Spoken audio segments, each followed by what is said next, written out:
Hello my dear friends, कैसे हैं आप सभी। होपफुली आप सभी लोग बहुत अच्छे हैं और अपनी स्टडीज़ को बहुत अच्छे से कंटिन्यू किए हुए हैं। आज हम लोगों ने डिस्कस करना है आरटीआई एक्ट का पार्ट 2। क्लास 1 में हम लोगों ने जो सेक्शन 5 तक कवरेज किया था, आज हम उसी का ही फर्दर डिस्कशन करने जा रहे हैं। सेक्शन 5 तक हम लोग लास्ट क्लास में कवर कर चुके हैं। आज की क्लास में हम लोग कवर करेंगे सेक्शन 6, सेक्शन 7 और सेक्शन 8। 3 सेक्शंस का कवरेज हम लोग करेंगे यहाँ पर। ठीक है, छोटा सा सेशन होने वाला है, आप लोगों के लिए बहुत बेनिफिशियल होगा। वीडियो को आप लोग एंड तक कंटिन्यू करिएगा। ठीक है, सबसे पहले हम लोग डिस्कस करेंगे सेक्शन 6। सेक्शन 6 हमें क्या बताता है?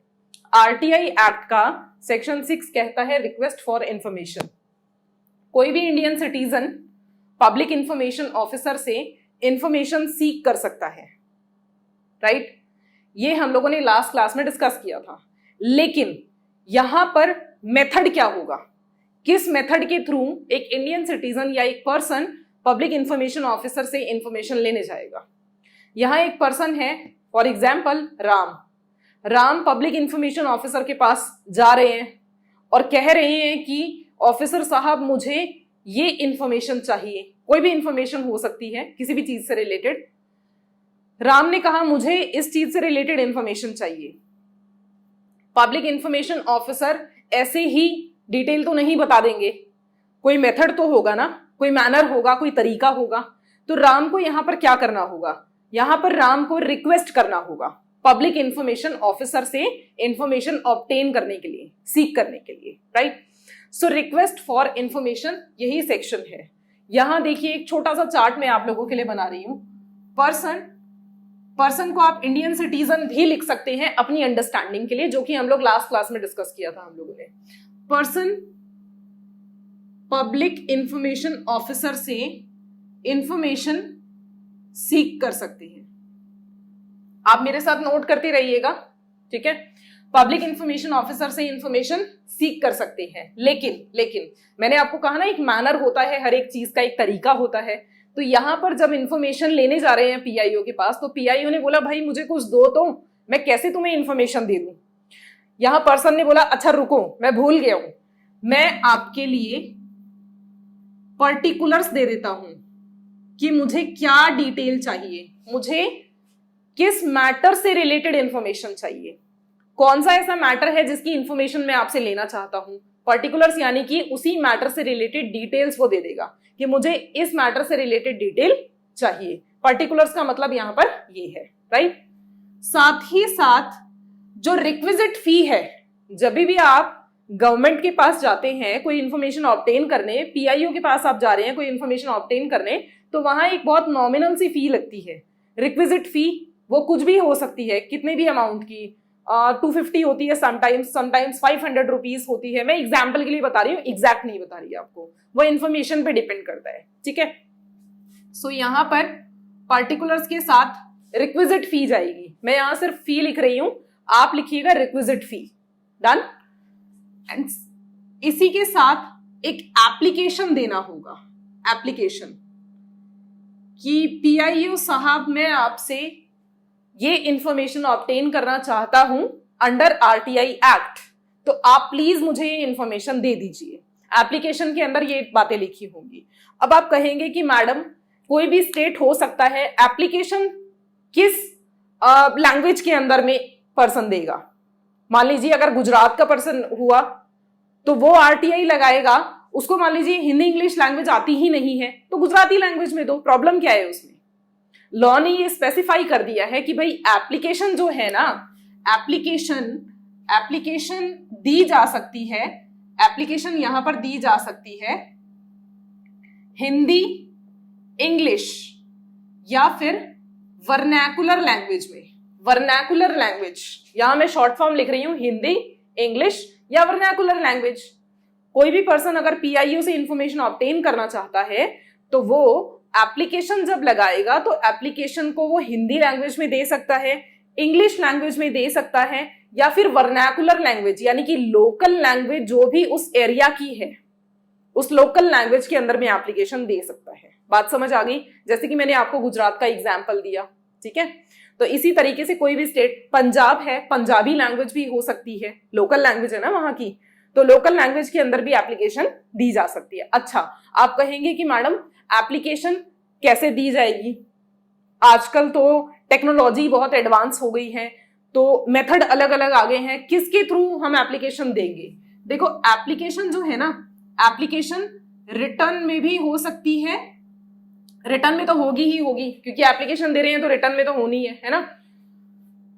इलेक्ट्रॉनिक मोड के थ्रू भी हो सकती है, इलेक्ट्रॉनिक मोड भी हो सकता है, यानी कि वाया ईमेल, फैक्स, कुछ भी हो सकता है। इलेक्ट्रॉनिक मोड में जो भी सारी चीजें आती हैं, फैक्स है, ईमेल है, ये सब चीजें इसके अंदर में आएंगी आपका, ठीक है, इलेक्ट्रॉनिक मोड में या रिटर्न मोड में। रिटर्न मोड मतलब कि लिख करके आरटीआई जो भी इंफॉर्मेशन चाहिए अंडर आरटीआई एक्ट, वो एक एप्लीकेशन लिख करके पोस्ट कर दिया या ऑफिस पे डिलीवर करवा दिया, ठीक है जी।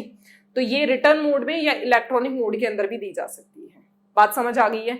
सो होपफुली आपको सेक्शन 6 रिक्वेस्ट फॉर इंफॉर्मेशन समझ आ गया होगा। यहाँ मैंने एक चार्ट बनाया जिसमें पर्सन पीआईओ से इंफॉर्मेशन सीक करना चाहता था, और इंफॉर्मेशन के अंदर इंफॉर्मेशन जब सीक करनी है तो वो पर्टिकुलर देगा, यानी कि क्या डिटेल उसको चाहिए, किस मैटर से रिलेटेड इंफॉर्मेशन चाहिए, उसकी सब डिटेल देगा, और साथ में रिक्विजिट फी देगा, एप्लीकेशन देगा जो कि एप्लीकेशन हिंदी, इंग्लिश या वर्नाकुलर लैंग्वेज में हो सकती है, और साथ ही साथ वो एप्लीकेशन रिटर्न या इलेक्ट्रॉनिक मोड में होनी चाहिए।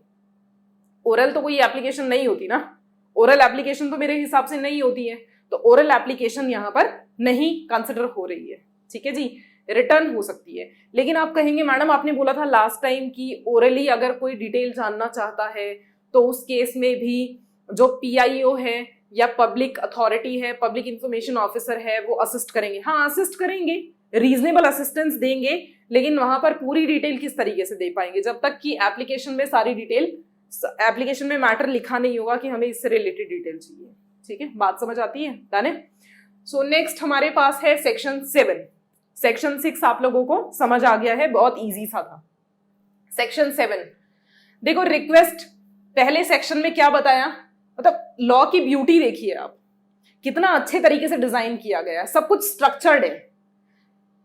सेक्शन 6 में बताया गया कि एक पर्सन, इंडियन सिटीजन, पीआईओ को रिक्वेस्ट करेगा इंफॉर्मेशन के लिए, और सेक्शन 7 में बता दिया कि भाई उस एप्लीकेशन को पीआईओ डिस्पोज भी तो करेगा, फिनिश करेगा ना, उसको कंप्लीट करेगा। तो सब कुछ ना स्टेप बाय स्टेप चल रहा है, कुछ भी ऐसा नहीं है कि पहले डिस्पोजल डाल दिया, बाद के सेक्शन में इन्होंने रिक्वेस्ट डाल दिया, ऐसा कुछ नहीं किया। पहले रिक्वेस्ट डाला और फिर डिस्पोजल डाला है। ये लॉ की ब्यूटी है कि सब कुछ स्ट्रक्चर्ड और प्लान्ड वे में चलता है, स्टेप बाय स्टेप चलता है। तो ये देखिए आप, नेक्स्ट सेक्शन में डिस्पोजल ऑफ रिक्वेस्ट के बारे में बातें की गई है। Disposal of request, section 7। Public information officer के पास जब एक एप्लीकेशन पहुंची तो पब्लिक इंफॉर्मेशन ऑफिसर क्या कर रहे थे? पब्लिक इंफॉर्मेशन ऑफिसर के ऊपर में अब एक बर्डन आ गया कि मुझे इस एप्लीकेशन को डिस्पोज करना है, लेकिन सवाल ये उठता है कि कोई एक टाइम लिमिट, कोई एक ड्यूरेशन तो सेट होगा ना कि कितने दिनों में इसको फिनिश करना है, डिस्पोज करना है रिक्वेस्ट को, या अपनी मर्जी से पीआईओ कर सकते हैं? नहीं, लॉ ने कहा कि यहां पर अपनी मर्जी नहीं चलेगी। पब्लिक इंफॉर्मेशन ऑफिसर को इस पर्सन को इंफॉर्मेशन देनी है, कितने दिनों में? 30 डेज में। 30 डेज का बाउंडेशन यहां पर पब्लिक इंफॉर्मेशन ऑफिसर के ऊपर में लग गया। सो application must be disposed with in 30 days या मैक्सिमम 30 डेज। मैक्सिमम 30 डेज के अंदर में ये एप्लीकेशन डिस्पोज हो जाना चाहिए। सही, राइट है। सो डिस्पोजल कितने दिन में हो जाना चाहिए? With in 30 days. डन। अब बात करते हैं कि अगर कोई इंफॉर्मेशन ऐसी हो जो जल्दी चाहिए हो, ऐसी कौन सी इंफॉर्मेशन होती है? अगर वो इंफॉर्मेशन मान लीजिए किसी पर्सन को जल्दी चाहिए, तो क्या 30 डेज तक वो वेट करता रहेगा? नहीं। यहां पर लॉ मेकर ने एक और बात को ध्यान में रखते हुए 48 आवर्स का ड्यूरेशन दिया। बोले 30 डेज का टाइम बहुत लंबा हो जाता है। अगर कोई ऐसी इंफॉर्मेशन है जो कि किसी पर्सन की लाइफ और लिबर्टी से रिलेटेड है, तो उससे रिलेटेड जो डिटेल है या इंफॉर्मेशन है वो public information officer within 48 hours दे देंगे, या जो भी ऐसी कोई एप्लीकेशन रिसीव हुई है पीआईओ के पास में जिसमें किसी पर्सन की लाइफ और लिबर्टी से रिलेटेड इंफॉर्मेशन है, वो इंफॉर्मेशन का उस एप्लीकेशन का डिस्पोजल विद इन 48 आवर्स हो जाना चाहिए। ठीक है जी। सो यहां मैं लिख रही हूं शॉर्ट फॉर्म में, लाइफ या लिबर्टी, लाइफ या लिबर्टी से रिलेटेड कोई भी अगर इंफॉर्मेशन है तो उस इंफॉर्मेशन की एप्लीकेशन का disposal should be done with in 48 hours. बात समझ आती है? जनरल केसेस में 30 डेज है कि एप्लीकेशन 30 डेज में डिस्पोज हो जानी चाहिए, और लाइफ और लिबर्टी के केस में 48 आवर्स का टाइम है। 48 आवर्स में एप्लीकेशन डिस्पोज हो जानी चाहिए। डन है? अच्छा, अगर कोई एप्लीकेशन मान लीजिए पीआईओ ने डिस्पोज नहीं किया तो उसके लिए अब ये जरूरी थोड़ी नहीं है कि डिस्पोज करनी कंपलसरी है। डिस्पोज करनी कंपलसरी तो है, लेकिन जवाब जहां पर नहीं दिया, या तो जवाब देंगे इंफॉर्मेशन दे करके या फिर जवाब नहीं देंगे। इसका मतलब क्या ये है कि ऑफिसर साइलेंट रहेंगे? नहीं नहीं, लॉ ने कहा कि अगर किसी पर्सन ने पब्लिक इंफॉर्मेशन ऑफिसर से इंफॉर्मेशन सीख की है तो पब्लिक इंफॉर्मेशन ऑफिसर की ये जिम्मेदारी बनती है, ये रिस्पॉन्सिबिलिटी बनती है कि पब्लिक इंफॉर्मेशन ऑफिसर उसकी एप्लीकेशन को डिस्पोज करे प्रॉपर वे में, या तो उसको इंफॉर्मेशन दे करके या फिर उसे मना करके। मना करना यानी कि एप्लीकेशन को रिजेक्ट करना। अगर एप्लीकेशन को रिजेक्ट करना है तो रिजेक्शन का रीजन देना पड़ेगा। यहां पर मैंने लिखा ना reason, PIO shall disclose the reason. PIO क्या करेंगे? रीजन डिस्क्लोज करेंगे फॉर रिजेक्शन ऑफ एप्लीकेशन। तो यहां आप लिख लीजिए reason for rejection of application. बात समझ आती है? रीजन देना पड़ेगा अगर एप्लीकेशन को रिजेक्ट किया जा रहा है तो। डन है? सो होपफुली आप लोगों को सेक्शन 7 समझ आया होगा। अब हम अपनी क्लास के आज के लास्ट सेक्शन पर आ रहे हैं, section 8। Section 8 information exempt from disclosure. हमें ये तो पता लग गया कि एक पर्सन पीआईओ से इंफॉर्मेशन ले सकता है। आप कहोगे मैडम क्या सब डिटेल ले सकते हैं? क्या सभी इंफॉर्मेशन कोई भी इंडियन सिटीजन ले सकता है पब्लिक इंफॉर्मेशन ऑफिसर से? नहीं, थोड़ा सा शांत रहो और ध्यान से सुनो। कुछ ऐसी इंफॉर्मेशन है, लिस्ट ऑफ इंफॉर्मेशन कुछ ऐसी है जो गवर्नमेंट ने कहा, लॉ मेकर ने कहा कि भाई इनसे रिलेटेड इंफॉर्मेशन किसी पर्सन को नहीं दी जाएंगी। ये कुछ पॉइंट ऐसे हैं जिनसे रिलेटेड इंफॉर्मेशन किसी भी पर्सन को नहीं दी जाएगी। कोई पब्लिक इंफॉर्मेशन ऑफिसर बाउंड नहीं है इन लिस्ट ऑफ इंफॉर्मेशन को देने के लिए। वो लिस्ट ऑफ इंफॉर्मेशन क्या है आइए देखते हैं एक बार। Number 1, national security. National security से रिलेटेड कोई भी इंफॉर्मेशन डिस्क्लोज नहीं की जाएगी। नेशनल सिक्योरिटी से रिलेटेड कोई भी इंफॉर्मेशन डिस्क्लोज नहीं की जाएगी, क्योंकि यहां पर नेशनल सिक्योरिटी की बात आ जाती है। स्ट्रैटेजिक, इकोनॉमिक या फिर सॉवरेनिटी और इंटीग्रिटी ऑफ इंडिया जहां पर अफेक्ट हो रहा हो, राइट? या स्टेट के या फॉरेन के रिलेशन से रिलेटेड अगर कोई डिटेल हो जिससे अफेक्ट हो रहा हो हमारी नेशनल सिक्योरिटी, तो उससे रिलेटेड कोई भी डिटेल नहीं दी जाएगी। बात समझ आती है? नेक्स्ट है information forbidden by court order. यहां मैं नेशनल सिक्योरिटी में लिख देती हूं सॉवरेनिटी और इंटीग्रिटी ऑफ इंडिया, जहां अफेक्ट हो रही हो उससे रिलेटेड कोई भी इंफॉर्मेशन डिस्क्लोज नहीं की जाएगी।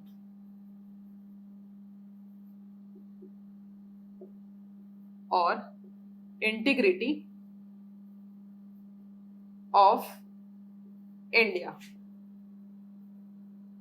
ठीक है। सेकंड है information forbidden by court order. Sometimes क्या होता है ना, कोई भी कोर्ट या ट्रिब्यूनल मतलब कि क्वासी जुडिशियल बॉडी, जो प्रॉपर कोर्ट नहीं होते लेकिन एक पर्टिकुलर एक्ट के लिए उनको एक जुडिशियल बॉडी सेट कर दिया जाता है। जैसे कंपनी लॉ के अंडर में कंपनी लॉ के कोर्ट अलग हैं, कंज्यूमर लॉ में कंज्यूमर कोर्ट अलग है, राइट। इस तरीके से क्वासी जुडिशियल बॉडी होती हैं जिनको हम ट्राइब्यूनल के नाम से जानते हैं, ठीक है जी। तो कोई भी कोर्ट या कोई भी ट्राइब्यूनल ने अगर किसी इंफॉर्मेशन को फॉरबिड कर रखा है, यानी कि मना कर रखा है किसी भी ऑर्डर के अंदर में, तो वो इंफॉर्मेशन कभी डिस्क्लोज नहीं की जाएगी, क्योंकि वो कंटेम्प्ट ऑफ कोर्ट होगा, कोर्ट की अवहेलना होगी, राइट। थर्ड पॉइंट है इंफॉर्मेशन प्रिविलेज्ड टू लेजिस्लेचर। कोई भी ऐसी information which would cause privilege of parliament और स्टेट लेजिस्लेचर, वो इंफॉर्मेशन डिस्क्लोज नहीं की जाएगी। डन। फोर्थ है ट्रेड सीक्रेट्स या आईपीआर। देखिए ट्रेड सीक्रेट्स मतलब किसी के भी बिजनेस से रिलेटेड कोई भी सीक्रेट है तो उसको हम ट्रेड सीक्रेट में डालेंगे। IPR intellectual property right, IPR का फुल फॉर्म है intellectual property right. Intellectual property right में क्या क्या आता है आप लिख सकते हैं, मैं यहाँ शॉर्ट फॉर्म में लिख रही हूं बट मैं डिक्टेट कर रही हूं तो आप लोग नोट कर लीजिएगा प्लीज। हाँ, कॉपीराइट, कॉपीराइट है, पेटेंट है, ट्रेडमार्क है, डिजाइन है, ट्रेडमार्क, डिजाइन एक्सेट्रा, ठीक है जी। सो ये सब चीजें जो हैं ये आईपीआर के अंदर यानी कि इंटेलेक्चुअल प्रॉपर्टी के अंदर में आती है, इंटेलेक्चुअल प्रॉपर्टी राइट के अंदर में आती है। तो ट्रेड सीक्रेट या आईपीआर से रिलेटेड कोई भी डिटेल डिस्क्लोज नहीं की जा सकती है, कोई भी इंफॉर्मेशन डिस्क्लोज नहीं की जा सकती, क्योंकि वो थर्ड पार्टी के कॉम्पिटिटिव पोजीशन को इफेक्ट कर सकती है, ठीक है जी। ट्रेड सीक्रेट मान लीजिए बिजनेस में आपस में एक दूसरे को अगर पता लग जाए और राइटफुली कोई जाकर के बोले कि मुझे इसकी इंफॉर्मेशन चाहिए, तो कॉम्पिटिटिव पोजीशन कहाँ रह जाएगी किसी पर्सन की, वहां पर तो फिर सब कुछ रिवील होना स्टार्ट हो जाएगा। तो ये सोच करके लॉ मेकर ने ध्यान में रखते हुए ये पॉइंट को डाला है कि इससे रिलेटेड कोई भी इंफॉर्मेशन डिस्क्लोज नहीं की जाएगी। नेक्स्ट पॉइंट है confidential information from foreign government. अगर कोई भी इंफॉर्मेशन फॉरेन गवर्नमेंट से रिसीव हुई है इन कॉन्फिडेंस तो वो इंफॉर्मेशन डिस्क्लोज नहीं की जाएगी, ठीक है जी।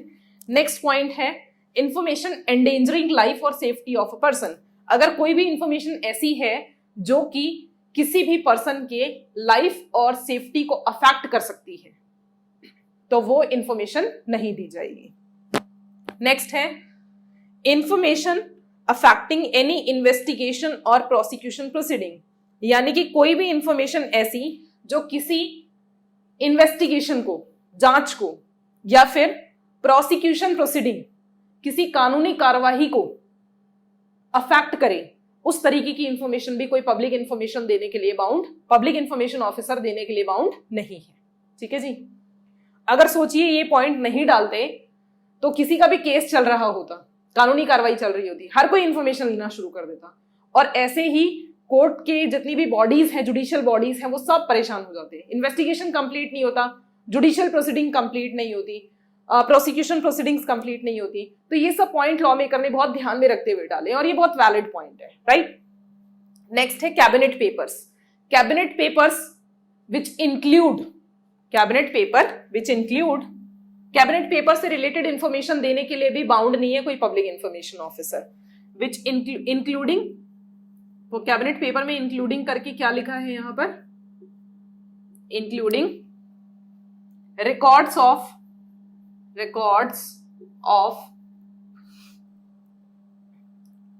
council of ministers,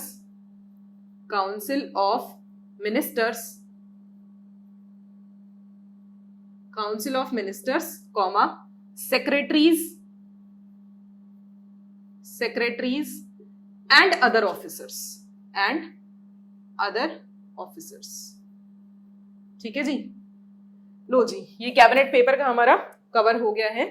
cabinet paper में हमने इंक्लूड किया records of council of ministers, right. Next है council of ministers, secretaries and other officers. अब हमारा जो लास्ट पॉइंट है वो है information invading privacy of an individual.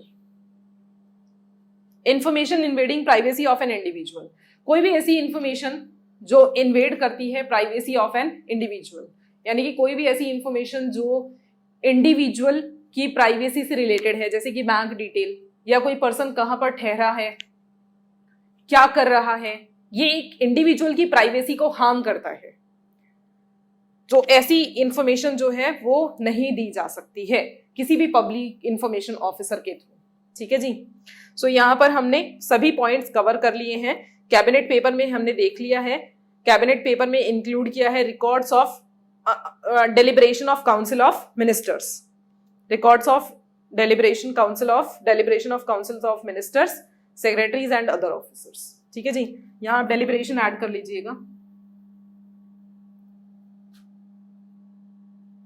Deliberation आप ऐड कर लीजिए, deliberation of council of ministers, secretaries and other officers, right. So ये आप लोगों को इन्फॉर्मेशन एग्जेम्प्ट फ्रॉम डिस्क्लोजर है, मतलब यहाँ पर कोई भी पब्लिक इन्फॉर्मेशन ऑफिसर बाउंड नहीं है इन्फॉर्मेशन देने के लिए इन पॉइंट से रिलेटेड। डन है। होपफुली आप लोगों को ये पॉइंट समझ आया होगा। अब हम लोग नेक्स्ट क्लास में मिलेंगे किसी और टॉपिक को डिस्कस करने के लिए। तब तक के लिए thank you so much, take care. मैं लास्ट के कुछ सेकेंड्स के लिए बोर्ड को ब्लैंक लीव करूंगी सो दैट कि आप लोग अगर कुछ मिस हो गया हो तो नोट कर पाए। Thank you so much, take care, bye bye.